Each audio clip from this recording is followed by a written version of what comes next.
Sometimes it's hard to be a woman. Oh, be proud of him. 당신 너무 멋부린 거 아니야? 누구한테 잘 보이려고? 왜 이러세요, 사모님? 멋지네. 19살 때부터 당신밖에 없었는데. Stand by your man 그 사랑 평생 동안 스탠바이. and show the world. Stand by. 금호 생명. 여보, 무슨 소리야? 전화 있어요. 국제 전화 해봤어요? 00700. 안 눌렀죠? 밖에서 눌렀는데. 밖에서만? 집에서는 대충 누르고? 집 전화 중군 같지? 그렇습니다. 집 전화도 00700이 58% 더 저렴한데? 집 전화도 뭐? 잊지 말고 00700. 자, 다음 집 전화 00700.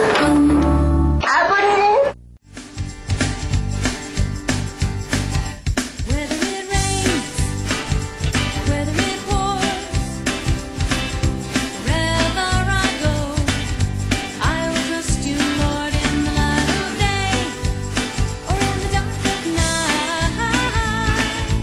I will trust you, Lord. 저희 학교의 교훈인 진리, 사랑, 자유에 맞춰서 저희 학교만의 독특한 학풍인 그 진보적인 그런 지식을 학문을 쌓아갈 수 있다는 것이 저희 학교의 자랑인 것 같습니다. 매주 한 번씩 가지고 있는 채플 시간을 통해서 학교에 대해 좀 더 다가갈 수 있고요.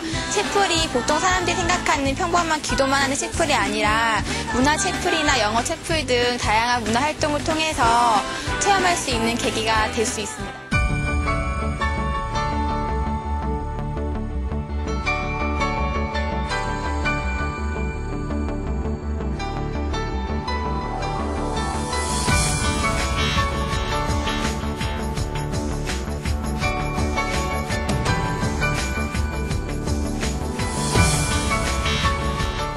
소신 있는 학풍을 자기 실천으로 이어나가는 분이라고 생각을 하고요. 저희 총장님 수업은 사회 정의나 평화 혹은 에큐메니컬 같은 수업을 많이 다루세요. 교회는 많은데 그리스도인들은 많은데 이 출애굽의 하나님을 믿는 교회, 믿는 그리스도인들은 얼마나 될까 한번 생각해 봐야 할 것입니다.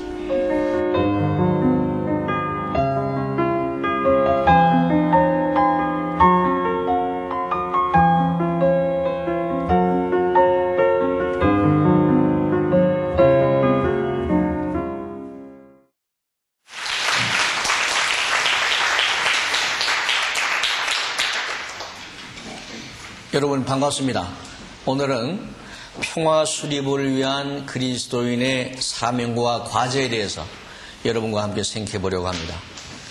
우선 오늘은 평화교육학이나 평화학 혹은 평화신학에 대한 이론 체계를 여러분에게 소개하는 것이 아니라 내가 어떻게 평화에 대해서 관심을 기울이게 됐는가, 그리고 그 과정에서 어떤 문제의식을 지니게 되었는가, 또 어떤 깨달음을 얻게 되었는가 하는 것을 소개하는 방식으로 진행을 하겠습니다.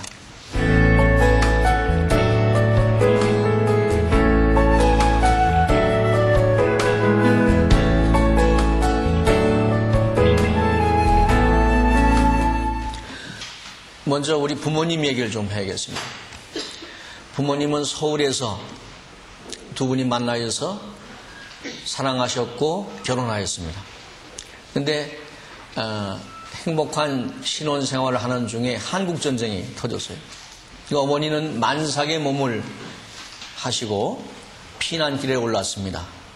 그리고 피난길에서 어느 친척집에서 몸을 푸셨어요. 그래서 태어난 게 납니다. 내가 한국전쟁 중에 태어났어요.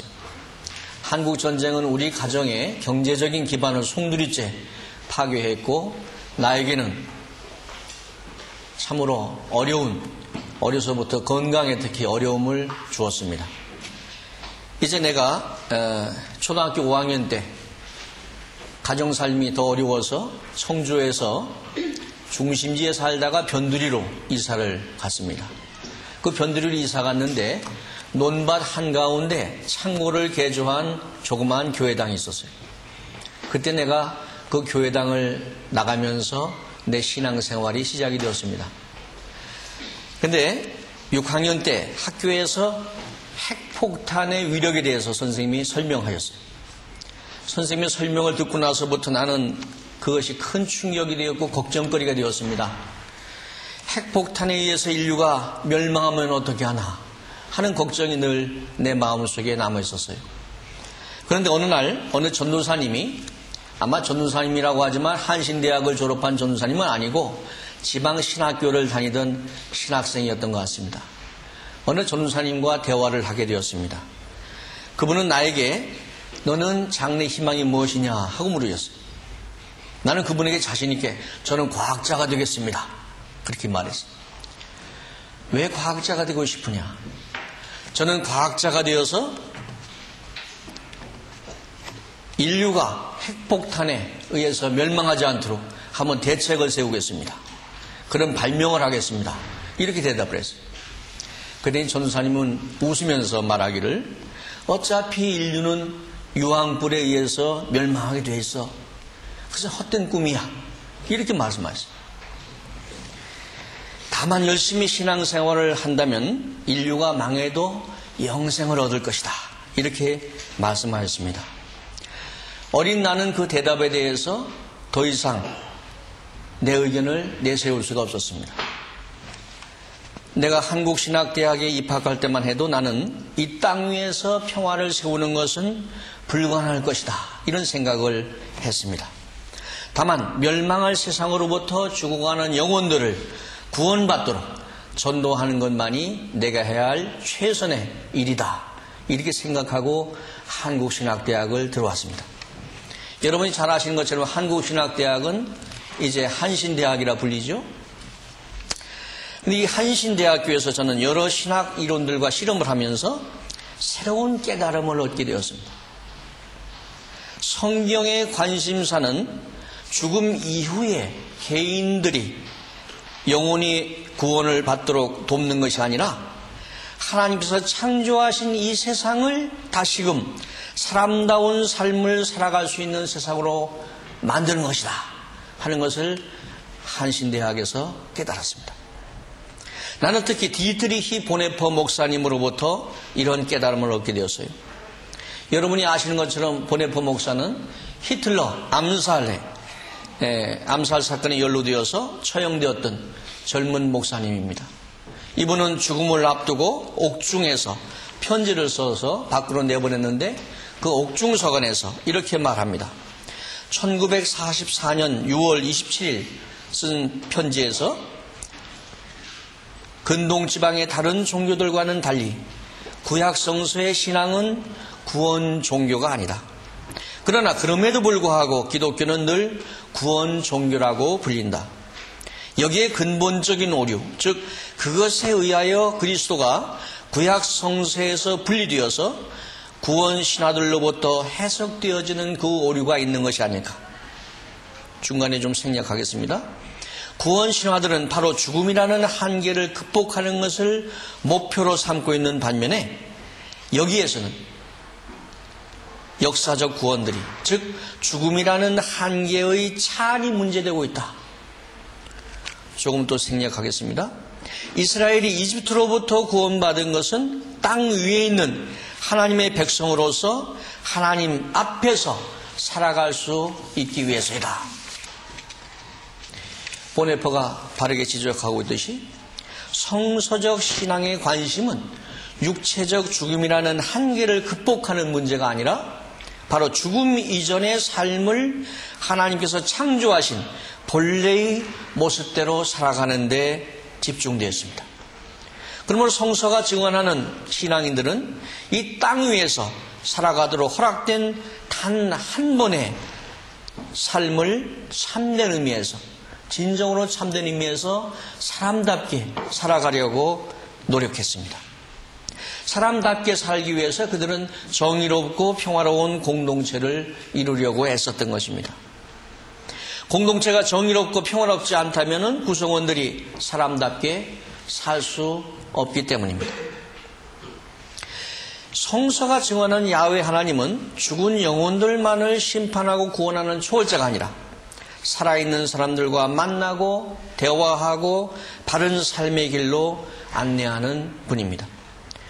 출애굽기 20장 2절의 말씀에서 하나님은 십계명을 주시기 전에 스스로에 대해서 이렇게 소개하는 말씀이 있습니다. 나는 너희를 이집트 땅 종살이 하던 집에서 이끌어낸 주 너희의 하나님이다. 십계명의 제1계명은 바로 이 출애굽의 사건을 일으킨 해방자인 하나님 외에는 다른 신을 섬겨서는 안 된다는 가르침입니다. 히브리 노예들을 이집트 제국의 억압과 착취로부터 해방시킨 출애굽의 사건은 바로 역사 안에서 이루어진 구원 사건, 즉 정치적인 해방 사건이었습니다. 이것이 성서가 증언하는 대표적인 구원 사건이었어요. 출애굽 사건은 결코 피아나의 역사에서 이루어진 것이 아니라 바로 이 땅 위에서 이루어진 것이며 개인 영혼만을 구원하기 위한 것이 아니라 억압받는 사람들 전체를 송두리째 해방한 사건이었습니다. 그리고 하나님은 일방적으로 억압받는 사람들, 착취받는 사람들 편에 서서 그 구원 사건을 진두지휘하셨습니다. 이로써 하나님은 억압적인 지배자들의 하나님이 아니라 철저히 일방적으로 그들에 의해서 고통받는 사람들의 구원자가 되셨던 것입니다. 바로 이 출애굽 사건을 주도하신 하나님만이 성서가 증언하는 하나님입니다. 우리는 이 하나님을 섬기고 있고 바로 이 하나님께서 지금도 이루시는 구원 사역이 기필코 인간의 역사 안에서 완성될 것을 지금 믿고 있습니까? 그리고 우리는 이 하나님의 뜻을 실현시키기 위해서 지금 최선의 노력을 기울이고 있습니까? 교회는 많은데, 그리스도인들은 많은데, 이 출애굽의 하나님을 믿는 교회, 믿는 그리스도인들은 얼마나 될까 한번 생각해 봐야 할 것입니다. 예수께서 선포하신 하나님의 나라도 죽음 이후에 기대되는 개인 영혼 구원에 관련된 것이 아니라 이 역사 한가운데서 성취되어야 하는 야훼 하나님의 완전한 지배와 통치 실현을 의미하는 것입니다. 성서가 요구하는 믿음이란 하늘 꼭대기에 어떤 초월자가 있다는 믿음이 아니라 바로 이 출애굽의 하나님께서 세상을 정의롭고 평화로운 삶의 터전으로 변화시켜서 마침내 창조의 첫 아침처럼 세상을 새롭게 하실 것이라는 확신과 신뢰를 의미하는 것입니다. 유대 청년 예수는 우리에게 바로 그러한 신앙을 지니도록 가르쳤을 뿐만 아니라 몸소 그 신앙을 삶 속에서 실천하셨습니다. 여러분이 요한복음 3장 16절 잘 알고 있죠?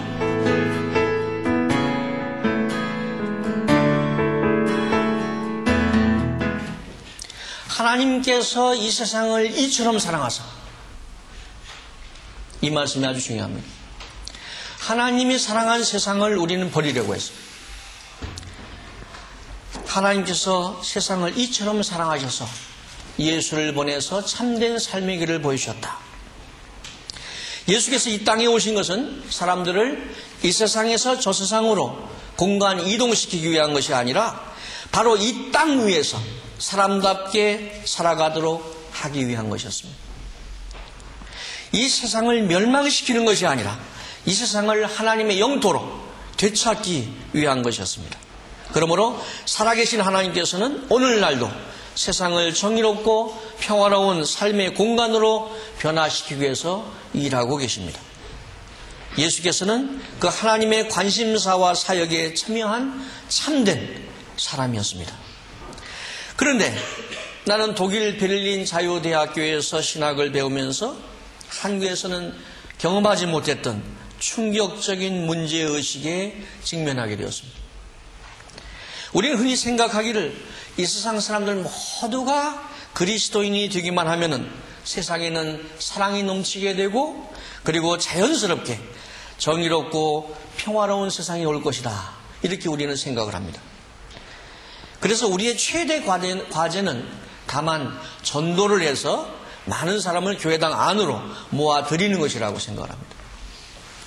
그런데 아우슈비츠와 히로시마 대학살을 경험한 우리는 더 이상 그러한 낙관적인 생각을 지닐 수 없게 되었다는 것을 나는 베를린에서 깨닫게 되었습니다. 바로 아우슈비츠와 히로시마 대학살은 기독교 문명권에서 저지른 전대미문의 범죄 사건이었기 때문입니다. 우리는 오히려 이렇게 물어야 합니다. 아우슈비츠와 히로시마 이후에도 우리는 그리스도인이 되어도 좋을 것인가? 아우슈비츠와 히로시마 이후에도 우리는 여전히 신학을 해도 좋고 여전히 기독교 교육을 해도 좋을까? 유대인들을 박해하고 600만 명이나 학살한 나치 독일인들 대부분이 그리스도인이었다는 사실은 나에게 큰 충격이 되었습니다. 우리는 흔히 나치 독일인 하면 뿔날인 도깨비 정도로 생각을 하죠. 사악한 인간들로 생각하죠. 그런데 그들은 태어나자마자 유아세례를 받았고 학교에서 종교교육을 받았고 그들은 모두가 그리스도인들이었습니다. 그런데 어떻게 그 사람들이, 그 그리스도인들이 단지 종족이 다르다는 이유로 혹은 종교가 다르다는 이유로 그 많은 사람들을 박해하거나 박해를 방조할 수 있었을까요? 그리고 심지어 그 많은 사람들을 죽음으로 몰아넣을 수 있었을까요? 아우슈비츠 이후에도 나는 신학을 연구하고 기독교 교육을 해도 좋은가? 이것이 바로 내가 베를린에서 괴롭게 거듭거듭 물었던 질문이었습니다. 베를린 자유대학교 신학부에서 나는 참으로 고맙게도 헬무트 골비처 교수와 프리드리히 윌헬름 마르크 바르트 교수님을 만났습니다. 그분들로부터 나는 기독교의 이러한 반유대주의적 전통을 극복하고 성서의 해방 전통을 되살리려는 노력을 배울 수 있었습니다.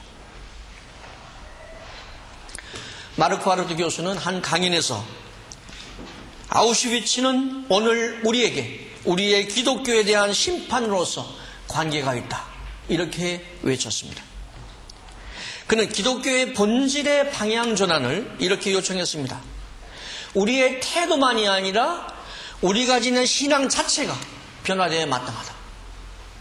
단지 유대인에 대해서 우리가 더 우호적인 태도를 갖는 것으로는 부족하고 우리가 지닌 신앙 자체가 통째로 방향 전환되어야 한다. 기독교의 회개를 요청한 것입니다.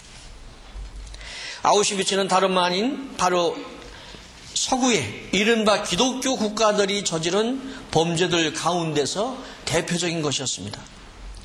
이 사건에서 우리는 서구 기독교가 얼마나 비성서적으로 왜곡되었는가를 명백하게 확인하게 되는 것입니다. 고난받던 유대인들에게 주어졌던 해방의 복음이 착취자와 살인자들의 자기 합리화를 위한 지배 이데올로기로 변모되었으며 정의와 평화의 하나님은 불의와 전쟁의 하나님으로 변모되었던 것입니다. 세상을 보존하고 인간의 생명을 살리려고 애쓰는 하나님을 파괴와 학살을 정당화하는 우상으로 만들어버렸던 것입니다. 그러므로 아우슈비츠 이후에도 신학을 한다는 것이 정당화되려면 그것은 서구의 기독교 전승들과 사회 체제에 대한 변호가 아니라 기독교의 사회적 기능에 대한 비판적인 문제 제기로부터 출발해서 성서가 증언하는 출애굽의 하나님 야훼의 인간 해방 전승을 재발굴하여 증언해야만 할 것입니다. 이제 기독교의 서구적 왜곡을 극복하는 일, 즉 전통적인 이른바 기독교 신앙 내용 자체의 방향 전환이 우리의 중요한 과제로 등장하게 되었던 것입니다. 아우슈비츠 이후의 교육적 과제에 대해서 철학자 아도르노는 말하기를 아우슈비츠에 정하는 교육을 해야 된다 이렇게 말했습니다. 아도르노가 말한 아우슈비츠에 정하는 교육, 그것이 바로 우리의 과제가 되어야 합니다. 또다시 아우슈비츠의 참상이 있어서는 안 된다는 위기의식과 과제 인식이 없다면 비극적인 역사는 되풀이되기 마련입니다. 특히 핵무장 시대에 아우슈비츠의 참상이 반복된다면 그것은 우리의 상상을 초월하는 대재앙이 될 것입니다. 1945년 8월 6일 오전 8시 15분 일본의 히로시마에 미군에 의해서 인류 역사상 최초의 핵폭탄 투하가 있었습니다.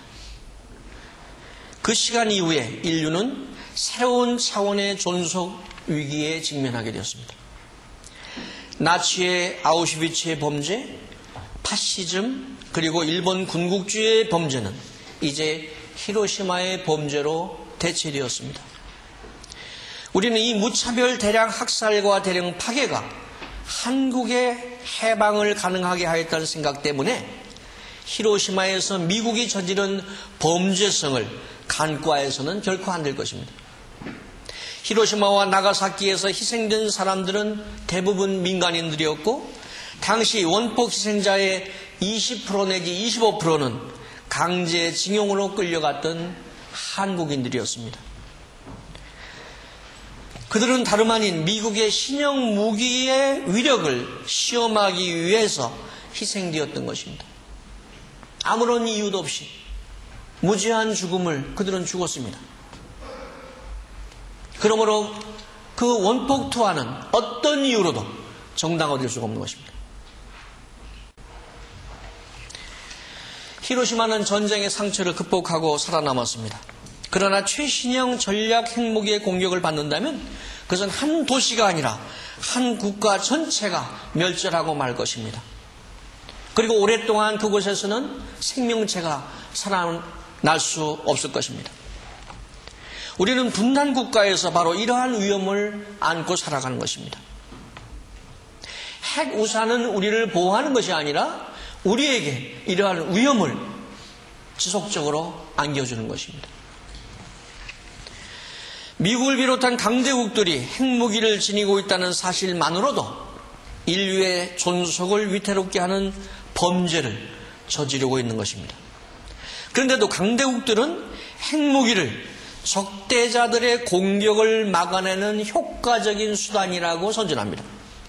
자신들의 폭력적인 만행을 심지어 하나님의 이름으로 정당화했습니다.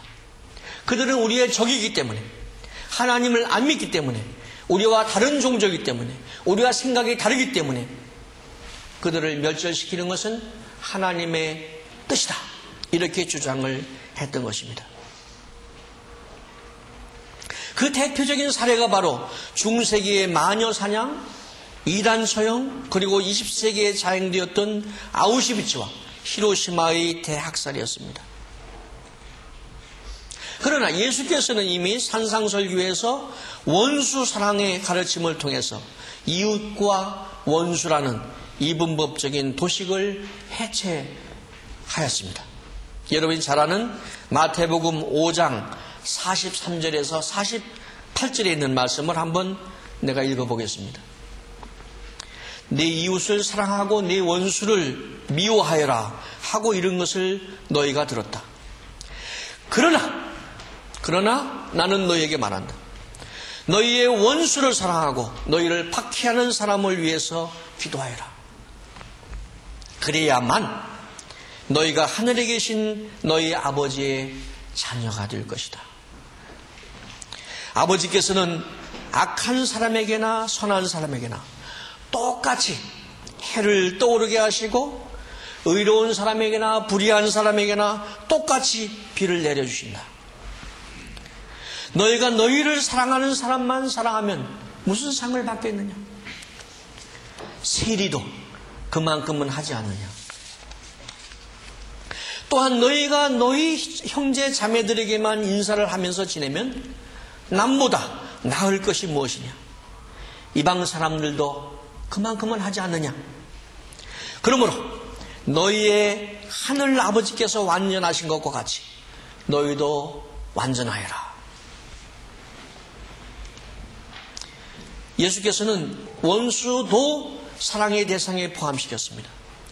이렇게 함으로써 이웃사랑의 계명이 원수를 제외한 이웃의 범죄에 속한 사람에게만 유효한 것이라는 편리한 도피 가능성을 애초부터 차단하고 있습니다. 우리가 원수라고 규정한 그 사람들도 하나님의 자녀들이기 때문입니다. 하나님께서는 그들에게도 우리가 원수라고 적이라고 우리가 멸절시켜야 하는 존재라고 규정한 그들에게도 하나님께서는 햇빛과 비를 내려주신다. 하나님의 자녀들이므로 우리는 모두를 사랑해야 한다 하는 것입니다. 모든 인간은 하나님의 형상이다. 이렇게 창세기는 고백을 하고 있습니다. 이 고대 신앙 고백 맥락에서 예수께서는 인간을 인위적으로 이웃과 원수로 구분하는 것 자체를 지금 여기서 거부하고 있습니다. 예수의 산상설교 내용이 모두 그렇듯이 원수 사랑의 계명도 결코 추상적인 가르침이 아닙니다. 그것은 구체적이고 현실적인 말씀입니다. 당시 이 말씀을 경청했던 유대인들은 예수의 가르침이 무엇을 요구하는지를 구체적으로 잘 알고 있었습니다. 당시 유대인들에게 원수, 곧 적대자는 우선적으로 사마리아인과 로마인들이었습니다. 예수는 지금 그 민족적인 적대자들도 함께 살아가야 하는 동료, 인간으로 대하도록 요청하고 있습니다. 이러한 가르침은 당시 유대인들에게 걸림돌이 되었을 것임에 틀림없습니다. 어떻게 유대 민족을 억압했던 그리고 억압하고 있는 그 적대자들을 사랑할 수 있겠는가? 예수님의 말씀은 당대의 관습과 도덕법을 파괴하고 있습니다. 당대의 국민윤리를 파괴하고 있습니다. 일반인의 정서에 도전하는 이 말씀은 그 당시에 혁명적인 말씀이었고 오늘 우리에게도 그러합니다. 그리스도인은 하나님 아버지를 본받으려 하는 것을 통해서 하나님의 자녀가 되어야 합니다. 그리스도인은 이제 인간의 입장에서가 아니라 하나님의 입장에서 생각하고 판단하고 행동해야 합니다. 그러므로 우리는 우리 사회가 적대자로 규정하는 사람들도 하나님의 자녀라는 전제 아래에서 생각하고 바로 그들의 생존권과 존엄성을 인정해야만 한 것입니다. 그들의 좋은 점도 찾아내서 말할 수 있어야 하고 그들에게 좋은 일이 생기기를 원하고 축복할 수 있어야 합니다. 그들을 적대자로서가 아니라 하나님의 자녀로서 그리고 우리의 형제 자매로서 그들을 인정하고 그들을 위해서 기도할 수 있어야 할 것입니다. 예수께서는 우리에게 이렇게 묻고 있습니다. 너희가 너희를 사랑하는 사람만 사랑하면 무슨 보상을 받겠느냐? 자신을 사랑하는 사람만 사랑하는 것은 누구나 할 수 있습니다. 그것은 하나님의 나라에 속하지 않은 사람들도 실천할 수 있습니다. 그러나 그리스도인은 더 큰 사랑, 곧 원수마저도 사랑하는 그 사랑의 실천을 통해서 하나님 아버지처럼 완전한 삶을 실천하도록 지금 요청받고 있는 것입니다. 즉 우리는 아버지의 자비하심과 같이 자비를 실천해야 하는 것입니다. 누가복음에 있는 한 에피소드는 제자들이 사마리아 사람들에 대해서 지녔던 적대감이 얼마나 심각한 것인지를 잘 보여주고 있습니다. 여러분이 잘 아는 누가복음 9장에 있는 말씀입니다.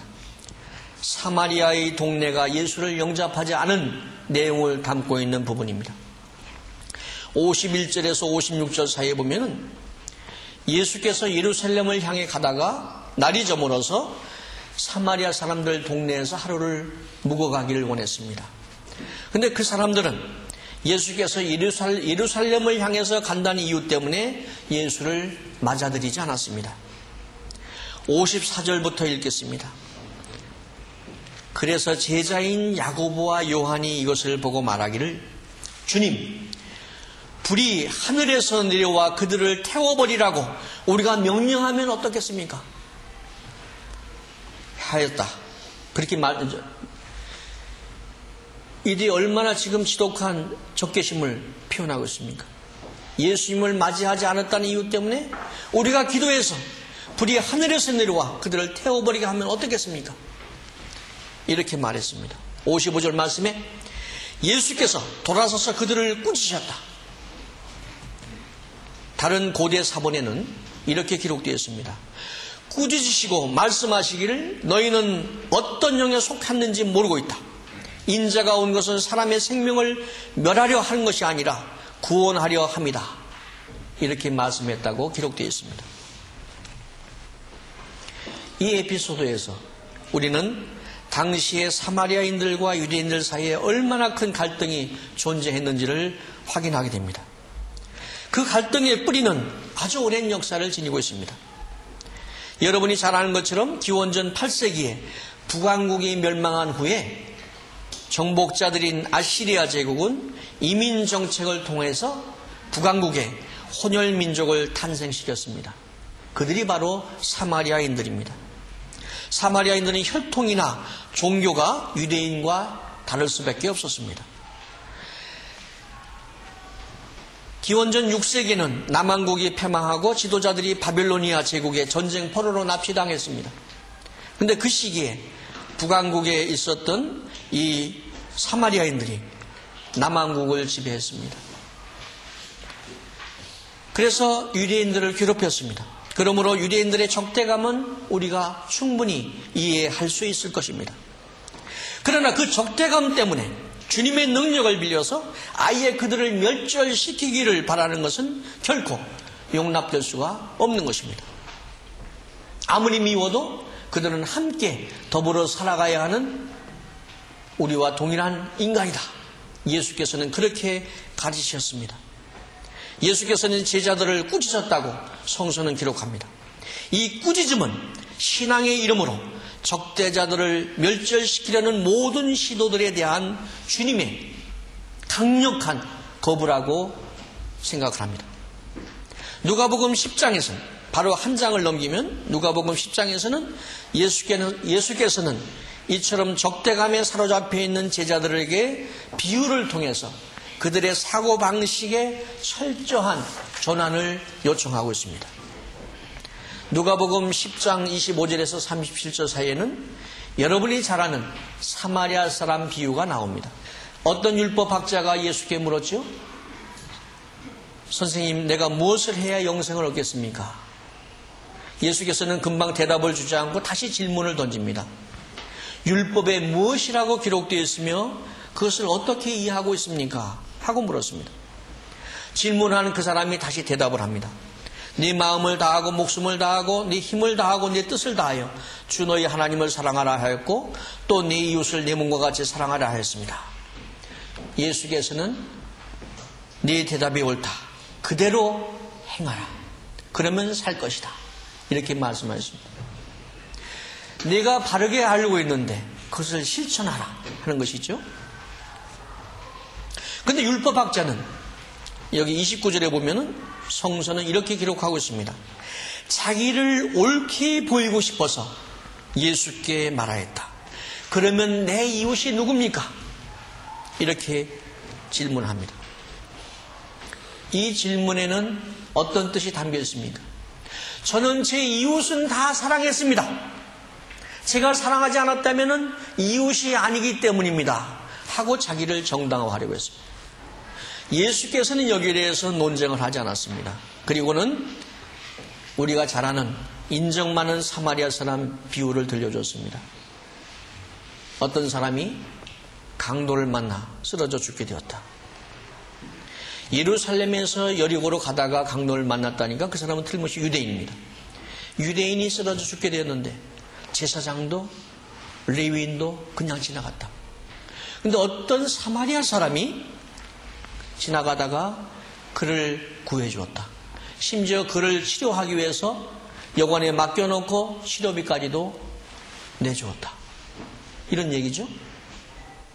자, 유대인이 죽어가는데 동료 유대인들, 더구나 종교 지도자들이 그냥 지나갔어요. 그런데 그들이 동족으로 여기지도 않는 적대자로 여기는 사마리아 사람이 무조건적으로 사랑을 베풀었어요. 자기의 도움이 필요한 사람을 도와줬어요. 이 이야기 끝에 예수께서는 이렇게 물었죠. 36절에 너는 이 세 사람 가운데서 누가 강도 만난 사람에게 이웃이 되어 주었다고 생각하느냐? 자, 율법학자는 자기를 정당화하게 하기 위해서 누가 제 이웃입니까 하고 자기중심적으로 이웃을 규정하며 물었어요. 예수께서는 누가 저 강로 만난 자의 이웃이 되어 주었느냐, 지금 도움을 필요하는 사람의 이웃이 누구였느냐 하고 물었습니다. 율법학자의 마지막 대답은 무엇이었죠? 37절에 그는 대답하기를 이렇게 말했습니다. 그에게 자비를 베푼 사람입니다. 예수께서는 틀림없이 사마리아 사람이었다고 주인공을 소개했습니다. 그런데 이 사람은 사마리아 사람이었습니다 라고 대답을 하지 못했습니다. 그의 자존심이 그 대답을 하지 못하겠습니다. 결코 영생에 이를 수 없다고 생각했던 그 사마리아 사람이 영생에 이르는 참다운 삶에 이르는 실천을 했습니다 라고 말하기에는 그의 자존심이 허락하지 않습니다. 근데 예수께서는 그것을 탓하지 않았습니다. 예수께서 하신 마지막 말씀도 아주 중요합니다. 가서 너도 그와 같이 하여라. 너도 사마리아 사람을 본받아서 그렇게 실천해라. 누가 내 이웃이냐고 묻지 말고 지금 너의 도움을 필요하는 사람에게 내가 이웃이 되어 주어라. 그것이 영생에 이르는 길이라. 영생이라는 것이 죽지 않고 오래 사는 것을 말하는 게 아니죠. 참다운 삶, 하나님께서 원하는 삶, 오랫동안 기억되는 삶, 그 삶에 이를 것이다.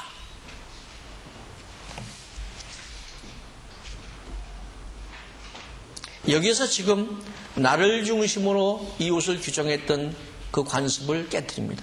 사고방식을 깨트리고 지금 우리가 우리의 도움을 필요로 하는 사람에게 이웃이 될 것인지 아닌지를 결단하도록, 그리고 이웃으로 살아가도록 요청하는 말씀이 여기 기록되어 있습니다. 독일이 아직 동과 서로 분리되어 있었던 1980년대 초에 서독에는 미국이 배치하는 신형 중거리 유도탄에 의해서 소련과의 핵전쟁이 일어날지도 모른다는 위기의식이 팽배했습니다. 저는 베를린에서 유학생활을 하면서 잘못하면 제3차 세계대전이 터져서 여기서 한국으로 돌아가지도 못하고 죽어버리면 어떡하나 걱정했댔어요. 그렇게 심각했습니다. 학교에서는 수업도 안 하고 특강을 했습니다. 신학부에서도 신학적인, 학문적인 그런 토론이 벌어졌습니다. 그때 서독의 신학자들과 지식인들은 산상설교에 제시된 원수사랑의 계명을 바탕으로 평화 정책을 실천할 것을 정부에 강력하게 촉구했습니다. 저는 그때만 해도 어떻게 산상설교로 정치를 할 수 있겠는가? 산상설교는 하나님의 나라에서나 실천 가능한 거 아닌가? 이해를 할 수가 없었습니다. 더구나 어떻게 원수를 사랑할 수가 있는가? 그것은 성자들이나 할 수 있는 거 아닌가? 어떻게 그것으로 정치를 할 수 있는가? 이런 생각을 했댔습니다. 그때 언론인인 프란츠 알트는 평화는 가능하다라는 제목으로 출판한 그의 저서에서 산상설교의 정치학을 제안했습니다. 산상설교의 가르침을 정치에서 실천해야 된다 하는 것이었습니다. 이 사람은 평신도였습니다. 신학자가 아니고 평신도가 이런 글을 썼다는 것이 참으로 놀라웠습니다. 알트는 예수가 주장한 원수사랑이 산상설교의 핵심이라고 파악했습니다. 그리고 그는 말하기를 원수사랑은 오늘날 생존의 논리가 되었다 이랬습니다. 핵전쟁의 위험이 도사리고 있는 현실을 극복하기 위해서는 적대자에 대한 사랑을 정책으로 구체화시키는 길밖에 없다는 것이었습니다. 그의 견해에 의하면 다른 생각을 가진 사람들에 대한 우리의 도덕적인 교만이 이 세계의 평화 없는 상태에 대한 본질적인 이유들 중에 하나임이 확실하다. 원수사랑은 오늘날 공산주의자들도 형제자매라는 것을 의미한다. 왜냐하면 모든 인류가 똑같은 아버지를 가지고 있기 때문이다. 원수 사랑은 대립을 배제시키는 것이고 상대방의 입장에서 생각을 해보는 것입니다. 지난 20세기에는 적대자에 대한 편견과 증오심에 근거한, 그리고 그 편견과 증오심을 더욱 강화시키는 전쟁에 의해서 적어도 2억 명이 살해당했습니다. 2억 명이 20세기에 전쟁터에서 죽어갔다는 말씀입니다. 한반도에서도 수백만 명이 살해당했습니다. 새천년의 우리의 과제는 이것을 망각하는 것이 아니라 그것을 거듭 기억해내는 것입니다. 그러나 전쟁의 비극에 대한 이러한 기억이 적대자에 대한 편견과 증오심을 부채질하는 계기가 되어서는 안 될 것입니다. 오히려 그러한 편견과 증오심을 해체함으로써 미래의 전쟁을 원천적으로 불가능하게 하기 위한 노력으로 이어져야만 할 것이라고 생각을 합니다. 한국 상황에서 분단 체제를 극복하고 평화 통일을 이루는 것은 이제 모든 그리스도인들의 사명이 되었습니다. 이러한 시대에 산상설교야말로, 특히 원수사랑의 계명이야말로 우리를 생명의 길로 인도하시는 하나님의 구원의 말씀으로 받아들여지고 실천되어야만 할 것입니다. 편견과 폭력, 적대감과 죽음의 공포가 지배하고 있는 곳에서 그리스도인들은 산상설교에 따라서 적극적으로 사랑을 실천함으로써 그리스도의 향기를 내야 할 것입니다. 예수께서는 산상설교에서 이렇게 확언하셨습니다. 5장 9절 말씀에 평화를 이루는 사람은 복이 있다. 그들이 하나님의 자녀라고 불릴 것이다. 뒤집어 말하면 평화를 파괴하는 자, 평화를 위해서 일하지 않는 자는 하나님의 자녀라 불릴 자격이 없다는 말씀이죠. 다만 평화를 이루기 위해서 노력하는 사람만이 예수의 제자이고 그리스도인이라 불릴 수 있을 것입니다.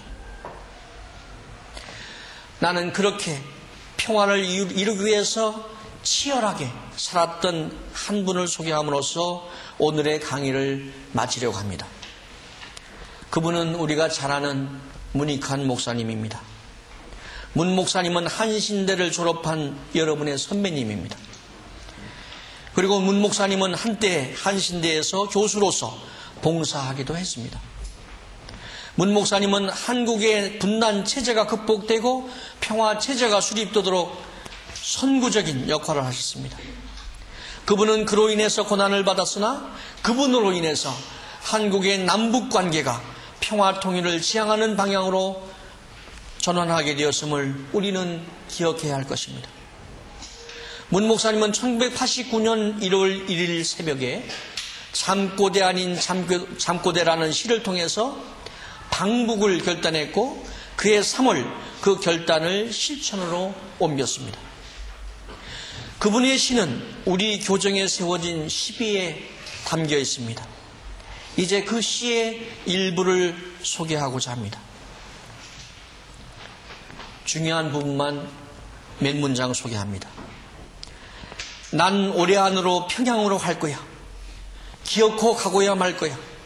이건 잠꼬대가 아니라고, 농담이 아니라고, 이건 진담이라고. 이 땅에서 오늘 역사를 산다는 건 말이야. 온몸으로 분단을 거부하는 일이라고. 휴전선은 없다고 소리치는 일이라고. 서울역이나 부산, 광주역에 가서 평양 가는 기차표를 내놓으라고 주장하는 일이라고. 그분은 그 주장을 몸으로 사셨습니다. 그해 베를린 장벽이 무너졌고 베를린 장벽이 무너졌을 때 우리 한인 교포들은 그 자리에 이렇게 글을 썼습니다. 다음은 한국 차례다. 베를린 장벽이 무너진 것처럼 휴전선이 무너질 것이라는 그 소망을 우리 교포들은 그 베를린 장벽에 그렇게 썼습니다. 여러분 모두가 이 땅 위에서 하나님의 평화를 세우기 위해서 노력하는 훌륭한 일꾼들로 성장하고 그렇게 일하시기를 간절히 소망합니다. 감사합니다.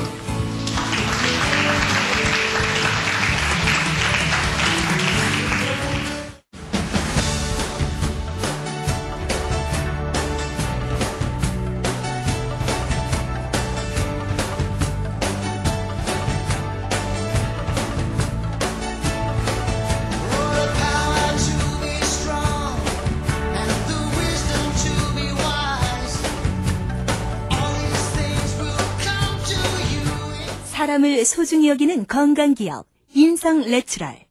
인성내추럴이 함께합니다. 맛과 품질로 지켜온 믿음의 고객 감동 기업 취영루가 함께합니다.